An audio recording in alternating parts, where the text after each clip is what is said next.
चार राज्यों में क्यों चिंतित बीजेपी, विपक्षी एकता से कितनी मुश्किल, 2019 के आंकड़ों से समझे 2024 की तस्वीर। इस साल के अंत तक मध्य प्रदेश, छत्तीसगढ़, राजस्थान और तेलंगाना में विधानसभा चुनाव होने हैं।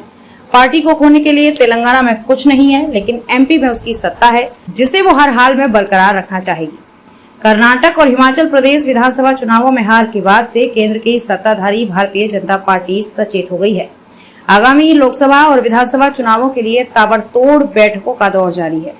बीजेपी सांगठनिक फेरबदल और नई चुनावी रणनीति के सहारे एंटी इनकम्बेंसी फैक्टर के बावजूद आगामी चुनाव में जीत दर्ज करना चाहती है। इस साल के अंत तक मध्य प्रदेश, छत्तीसगढ़, राजस्थान और तेलंगाना में विधानसभा चुनाव होने हैं। पार्टी को खोने के लिए तेलंगाना में कुछ नहीं है, लेकिन मध्य प्रदेश में उसकी सत्ता है, जिसे वो हर हाल में बरकरार रखना चाहती है। वहीं राजस्थान और छत्तीसगढ़ में कांग्रेस को हराकर फिर से सरकार बनाना चाहती है, लेकिन बदली सियासी परिस्थितियों में ये राह इतनी आसान भी नहीं है। असेंबली चुनाव क्यों अहम? बीजेपी के लिए फिलहाल विधानसभा चुनाव में किलेबंदी करना अहम है, क्योंकि अगर विधानसभा चुनावों में पार्टी हारती है तो इसके कई मायने निकाले जा सकते हैं और उसके दूरगामी असर लोकसभा चुनाव पर पड़ सकते हैं, क्योंकि बीजेपी अधिकांश चुनाव पीएम मोदी के चेहरे पर ही लड़ती रही है। ऐसे में विधानसभा चुनाव में हार मोदी की हार के रूप में विपक्ष प्रसारित कर सकता है। बीजेपी कांग्रेस में सीधी टक्कर होगी।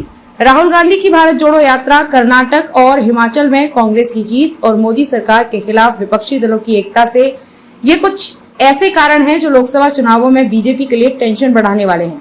साल 2019 के चुनावी आंकड़ों पर गौर करें तो बीजेपी ने तब 543 सदस्यों वाली लोकसभा में कुल 303 सीटें जीती थी। आंकड़े बताते हैं कि कुल 161 सीटों पर बीजेपी और कांग्रेस में सीधी टक्कर थी, लेकिन उनमें से 147 सीटों पर बीजेपी ने जीत दर्ज की थी, जबकि कांग्रेस सिर्फ 9 सीटें ही जीत सकी थी। शेष 5 सीटें अन्य ने जीती थी।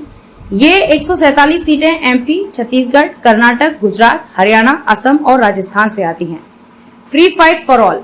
चुनावी आंकड़े बताते हैं कि महाराष्ट्र, तेलंगाना और पंजाब की कुल 93 लोकसभा सीटों पर खुला मुकाबला था। यहाँ फ्री फाइट फॉर ऑल में 40 पर बीजेपी की जीत हुई थी, जबकि 12 पर कांग्रेस और 41 पर अन्य की जीत हुई थी।